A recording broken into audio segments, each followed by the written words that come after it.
Hello friends, welcome to my YouTube channel. आज का lecture बहुत ही इंटरेस्टिंग होने वाला है।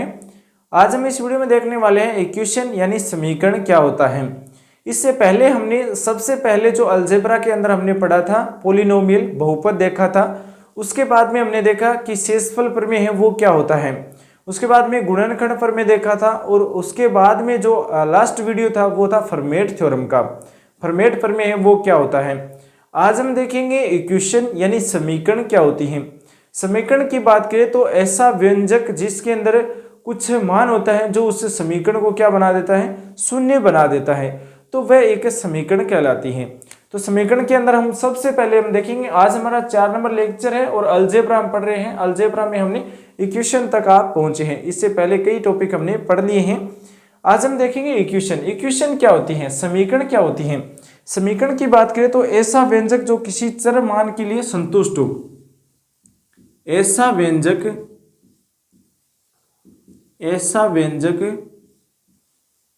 जो किसी चर मान के लिए संतुष्ट हो,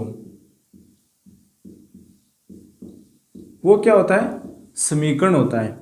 ऐसा व्यंजक कोई भी व्यंजक है जो किसी भी चर मान के लिए क्या हो, संतुष्ट हो। इसका मतलब ये है कि समीकरण क्या है, ये क्या है, एक समीकरण है। x प्लस वाई और बराबर में 5, ये क्या है कि समीकरण है। इसे आप समीकरण बोल सकते हैं क्योंकि ये एक ऐसा व्यंजक है जिसके अंदर चर के मान के लिए संतुष्ट है। यहाँ पर हम 1 रख दे और y की जगह 4 रख दे तो ये संतुष्ट हो जाता है, बराबर में 5 आ जाता है। इसलिए ये क्या है कि समीकरण है जो किसी भी चर मान के लिए क्या हो, संतुष्ट हो, यानी उस समीकरण को संतुलन करता हो, तो वो एक इक्वेशन कहलाती है, ये एक समीकरण कहलाती है। उसके बाद में हम देखेंगे सर्वसमीका क्या होती है। सर्वसमीका क्या होती है, सर्वसमीका का देखेंगे। सर्वसमीका क्या है, सर्वसमीका, सर्वसमीका क्या है। सर्वसमीका वह है कि ऐसा व्यंजक जो चर के प्रत्येक मान के लिए क्या हो, संतुष्ट हो। सर्वसमीका वो चीज है जो किसी प्रत्येक मान यानी कोई भी मान हो उसके लिए क्या हो, संतुष्ट हो, यानी सभी के लिए संतुष्ट हो। ऐसा जो समीकरण होता है वह सर्वसमीका कहलाता है। जैसे देखिए x प्लस वाई की स्क्वायर करते हैं तो ये क्या है, x square plus y square plus 2xy होता है। तो ये क्या है, एक सर्वसमीका है, यानी सभी के लिए ये क्या है, एक संतुष्ट है। यहाँ पर आप कुछ भी रखो, 2 रखो, 3 रखो, 4 रखो, 5 रखो, कुछ भी रखो, इसका मान आपके सामने आएगा जरूर। तो ये क्या है, एक सर्वसमीका है। उसके बाद में हम देखिए असमीका। असमीका क्या होती है। असमीका के अंदर क्या होता है कि जैसे ये जो चिन्ह दिया होता है आपको इक्वल वाला, इसके अंदर साथ में इक्वल भी लगा सकते हैं अब। उसके बाद में ये जो चिन्ह आपको जहां भी मिले, जिस भी समीकरण में मिले, तो वो क्या कहलाती है, असमीका कहलाती है। तो ये लेस देन है, ये लेस देन है, ये लेस देन है, ये लेस देन इक्वल टू है, साथ में यहाँ पर क्या है, बराबर में है। और लेस देन के बाद में ये क्या है, लेस देन के बाद में ये ग्रेटर देन है, और उसके बाद में ये क्या है, लेस देन विथ जो ग्रेटर देन है, यानी कि इसके साथ में क्या है, ग्रेटर देन के साथ में क्या है, बराबर में है, तो इक्वल में भी हो सकता है। तो ये 4 चिन्ह आपको जहां पर भी मिले तो वो क्या होता है, असमीका होता है। उसे क्या बोलते हैं, असमीका बोलते हैं, और ये समीका होती हैं। उसके बाद में अगला जो टॉपिक है, असमीका के हलों की संख्या अनंत होती है। इसके साथ में आप एक नोट लगा लीजिए। इसमें क्या होती है, हलों की संख्या अनंत होती है।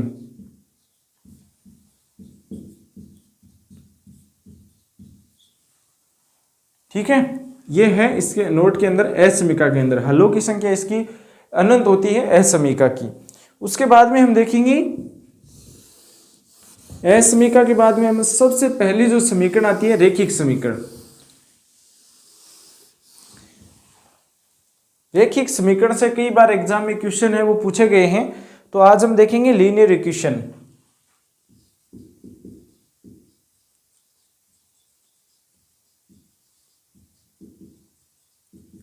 लीनियर इक्वेशन क्या है? इसमें क्या होता है, रेखिक समीकरण में क्या होता है कि जो भी समीकरण होती है वो एक घात की होती है। जैसे x + y बराबर में 1 है, तो ये क्या है, एक रेखिक समीकरण है। रेखिक समीकरण वह समीकरण जिसमें चर की अधिकतम घात क्या हो, 1 हो। तो इसके अंदर आप लिख सकते हैं अधिकतम घात 1, जिसकी भी अधिकतम घात, यहाँ पर अधिकतम घात कितनी है, 1 है, इसमें भी 1 है। तो ये क्या है, एक लीनियर इक्वेशन है, रेखिक समीकरण है। रेखिक समीकरण के अंदर बात करें तो इसका जो ग्राफ होता है वो सरल होता है। ग्राफ इस तरह से होता है, ठीक है, कोई भी बिंदु आएगा वो बराबर में आएगा। इसके अंदर आप देखो, अगर आप इसकी जगह x की जगह 1 रखते हो तो ये क्या होता है, y बराबर क्या होता है, 0 होता है। तो इस तरह से इसका मान आप निकालोगे, मान रखोगे, उस तरह से आप इसका मान है वो माइनस में बढ़ता जाएगा और यहाँ पर प्लस में बढ़ता जाएगा। तो ये ग्राफ है वो एकदम सीधा आएगा, या इस तरह से भी आ सकता है। तो ग्राफ है वो एकदम सिंपल आएगा इसका, ठीक है। ये है लीनियर इक्वेशन, अधिकतम घात क्या हो, 1 हो। उसके बाद में एक चर भी होता है इसके अंदर, एक चर भी होता है ना इसके अंदर, एक चर भी होता है रेखिक समीकरण में, यह भी आपको ध्यान रखना है। रेखिक समीकरण में एक चर भी होता है। दो चरों में एक समीकरण के हलों की संख्या अनंत होती है। इसमें क्या है, हलों की संख्या क्या है, अनंत है, ठीक है। यहाँ पर कुछ भी रख सकते हैं आप, x की जगह मान रखते जाओ, y की जगह भी चेंजिंग करते जाओ, और मान क्या आना चाहिए, 1 आना चाहिए। तो इसकी अधिकतम कोई भी सीमा नहीं है, अनंत है। तो इसका मान आप अनंत तरीके से रख सकते हो और एक इसका मान निकाल सकते हो, इसका मान 1 निकाल सकते हो। दो चरों में एक समीकरण के हलों की संख्या क्या होती है, अनंत होती है। इस समीकरण की हलों की संख्या क्या है, हलों की संख्या है अनंत, ठीक है, हलों की संख्या हो गई अनंत। उसके बाद में देखिए अगला जो टॉपिक है युगपत समीकरण। युगपत समीकरण क्या होता है,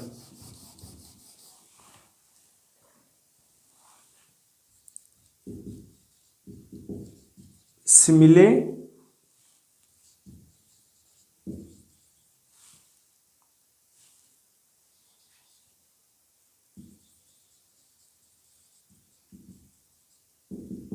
ठीक है, यह है युगपत समीकरण, सिमुलेटेनियस इक्वेशन, ठीक है। तो यह भी आपको ध्यान रखना है, पहले है लीनियर इक्वेशन, उसके बाद में है सिमुलेटेनियस इक्वेशन, ठीक है। ये क्या होती है, दो चरों में दो समीकरण एक साथ लिखे जाए तो उसे युगपत समीकरण कहते हैं। युगपत का मतलब क्या है कि दो युग्म समान हैं। जैसे ये समीकरण है a1x + b1y + c1 बराबर में क्या है, 0 है। दूसरी समीकरण है a2x + b2y + c2। तो ये क्या है, एक युगपत समीकरण है। ये क्या है, युगपत समीकरण है। यह आपको ध्यान में रखना है। युगपत समीकरण क्या होती है, दो चरों में दो समीकरण एक साथ लिखे हो। दो चर है, यहाँ पर दो चरों में कोई भी समीकरण है वो एक साथ लिखे हो। दो चरों में दो समीकरण, ठीक है, दो चरों में दो समीकरण एक साथ लिखे हो तो वो क्या होता है, युगपत समीकरण होता है। युगपत समीकरण क्या होता है, दो चरों में दो समीकरण एक साथ लिखे हो उसे युगपत समीकरण कहते हैं। और लीनियर इक्वेशन भी हमने देख लिया है। उसके बाद भी देखिए तो हलों के प्रतिबंध, अगला टॉपिक है हलों के प्रतिबंध,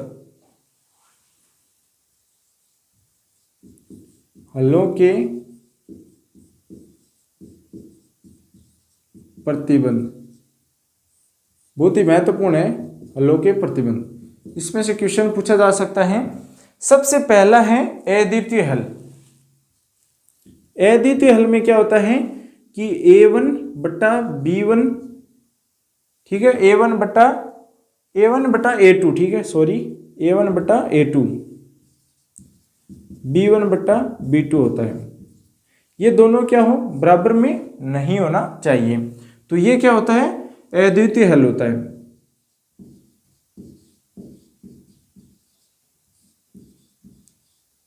अद्वितीय का मतलब है कि दो से, अद्वितीय का मतलब ये है कि इसके जो हल है वो दो से अधिक होंगे, ठीक है। इसके हल क्या हो सकते हैं, दो से अधिक हो सकते हैं। और इस स्थिति में रेखाओं का ग्राफ क्या होगा, प्रतिच्छेदी होगा।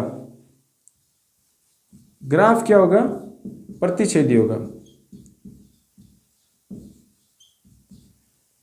ये ध्यान रखना आपको, अद्वितीय हल के साथ में ग्राफ क्या होगा, प्रतिच्छेदी होगा। 2 नंबर पर आता है अनंत हल।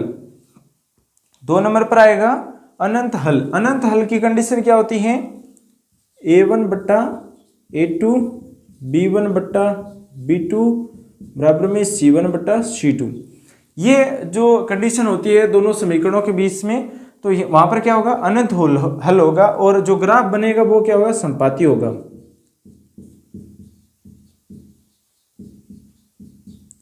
ग्राफ संपाती बनेगा। उसके बाद में तीसरा है, इससे रिलेटेड क्वेश्चन भी हम करेंगे। तीसरा क्या है, कोई हल नहीं। कोई हल नहीं की कंडीशन क्या होगी, दो तो समान होंगे, b1 बट्टा b2, तीसरा समान नहीं होगा। तो इसका जो ग्राफ होगा वो क्या होगा, समांतर होगा, ठीक है। अद्वितीय हल और इसके जो 2 नंबर है, इसके अनंत हल है, इसको आप ध्यान रखिए, अनंत हल, अनंत हल। और लास्ट वाला है, इसका ग्राफ तो होगा समांतर, लेकिन कोई हल नहीं होगा।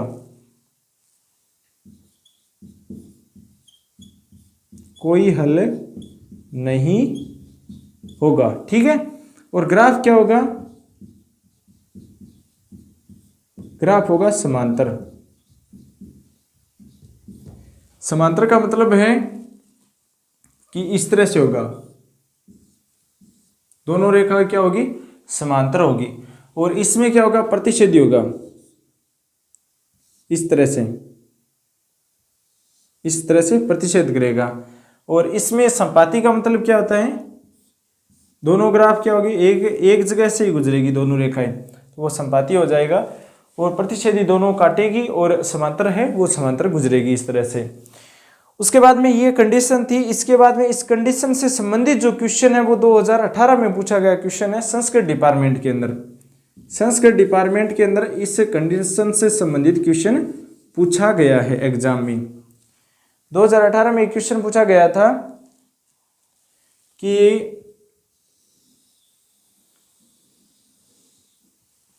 क्वेश्चन ये दे रखा है कि 6x माइनस 9y बराबर 18।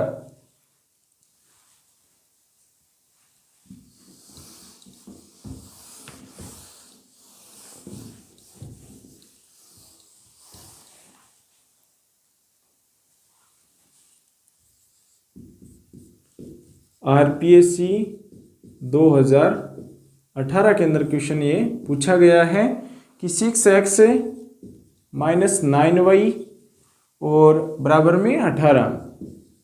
दूसरी समीकरण क्या दे रखी है, 8 माइनस 4x बराबर में प्लस में 6y दे रखा है बराबर में 0, और का हल होगा, का हल होगा। इसका हल क्या होगा यह हमें बताना है।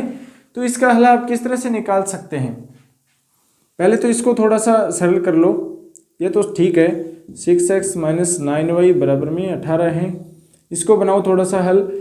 4x minus 4x plus 6y और बराबर में क्या आ जाएगा, -8 हो जाएगा।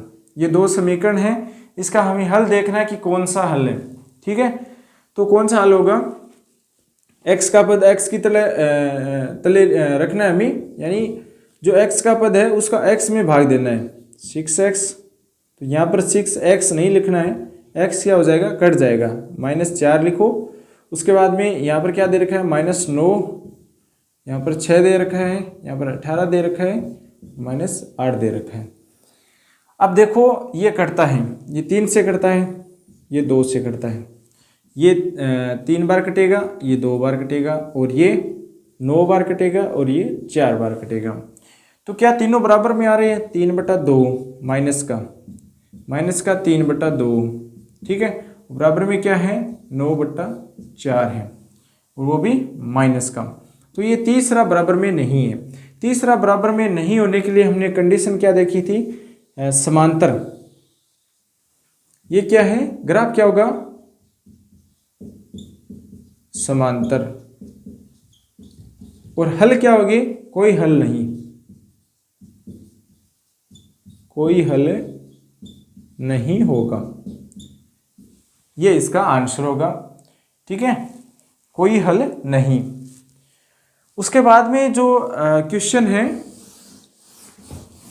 अब क्वेश्चन देखेंगे। ठीक है, बहुत ही महत्वपूर्ण क्वेश्चन जो एग्जाम में पूछे गए क्वेश्चन है। चलिए अगला क्वेश्चन है, अगला क्वेश्चन देखेंगे, एग्जाम में पूछा गया क्वेश्चन है, बहुत ही महत्वपूर्ण क्वेश्चन है। क्वेश्चन दे रखा है 2x प्लस 2y बराबर में 5 दे रखा है। ठीक है, यहाँ पर 3y है, और दूसरी समीकरण क्या दे रखी है, 3x प्लस ky बराबर में 10 दे रखा है। इसका क्या है, अद्वितीय हल है।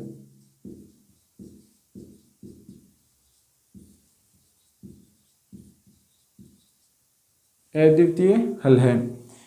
तो अद्वितीय हल के लिए कंडीशन क्या थी, पहली कंडीशन ये थी a1/a2 बराबर नहीं होना चाहिए b1/b2 के। तो इसमें लागू करो, क्वेश्चन में दे रखा है अद्वितीय हल है, तो ये कंडीशन इसके अंदर लागू करो। 2/3 और फिर क्या है 3/k और बराबर में क्या है 5/10 है। ठीक है, अद्वितीय हल है, इसलिए ये कंडीशन इसके अंदर लगाएंगे। अब इसके अंदर अद्वितीय हल के लिए हमें 2 ही जरूरी है। ठीक है, इस 2 के अंदर ही हम देख लेंगे कि दोनों बराबर नहीं होने चाहिए। तो यहाँ पर क्या है, 2/3 है, 2/3 है, तो आपस में इनको गुणा करो, तिरछा गुणा करो। 2k बराबर में 9 आएगा, k का मान क्या आएगा, 9/2 आएगा, k का मान 9/2 आएगा। तो k का मान क्या है, 9/2 नहीं होना चाहिए। ठीक है, इसका मतलब यही है कि इसका मान 9/2 नहीं होना चाहिए, और इसका जो आंसर है वो यही होगा। ऑप्शन के अंदर ये दे रखा है, ऑप्शन के अंदर ये दे रखा है 2 नंबर पर, तो 2 नंबर ऑप्शन इसका सही हो जाएगा। 1 नंबर ऑप्शन दे रखा है k बराबर 9/2, 2 नंबर ये दे रखा है, और 3 नंबर दे रखा है k के बराबर नहीं है 9/4। तो ये दोनों नहीं होंगे, 2 नंबर ऑप्शन है वो इसका सही हो जाएगा।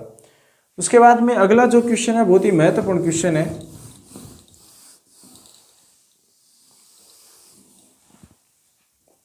अगला क्वेश्चन बहुत ही महत्वपूर्ण है।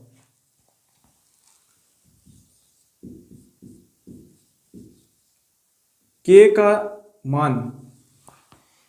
मान ताकि समीकरण निकाय,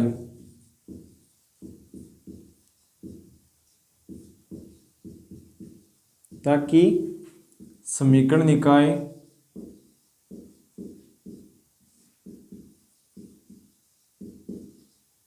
समीकरण निकाय क्या दे रखा है, समीकरण निकाय हमें दे रखा है kx प्लस 3y बराबर में दे रखा है k-3। ये दे रखा है। उसके बाद में 12x प्लस KY बराबर में क्या दे रखा है, K का कोई हल नहीं है। कोई हल नहीं है, इसकी कंडीशन हमने कौन सी देखी थी, लास्ट वाली कंडीशन थी।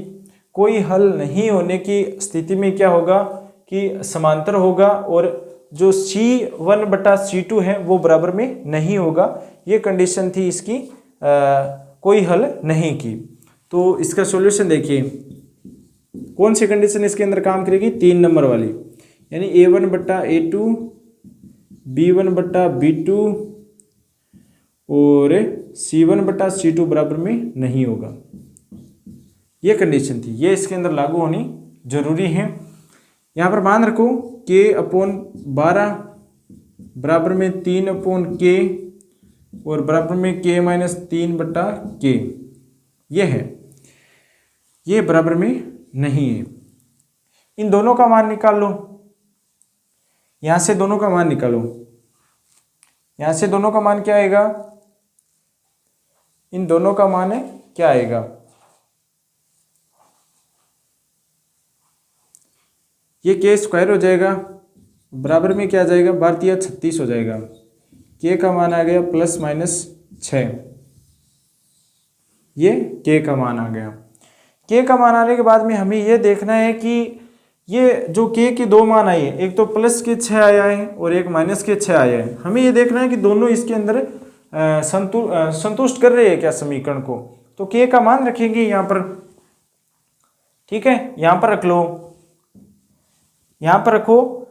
तो इसका मान देखेंगे, पहले रखेंगे हम K बराबर +6, यहाँ पर रख दो 6/12 बराबर में 3/6 नॉट इक्वल टू 6 - 3/6। तो यहाँ पर क्या आ गया, 1/2, यहाँ पर 1/2 और बराबर में नहीं होना चाहिए, ये 3 कटेगा, 3/6 यानी 1/2 आ गया। तो ये इसके अंदर काम नहीं कर रहा है, 6 नंबर वाला इसके अंदर काम नहीं कर रहा है, नहीं होना चाहिए 6। उसके बाद में देखेंगे -6, -6 देखेंगे, K बराबर क्या देखेंगे, -6। यहाँ पर -6 रखो, इसके अंदर क्या रखो, -6 रखो।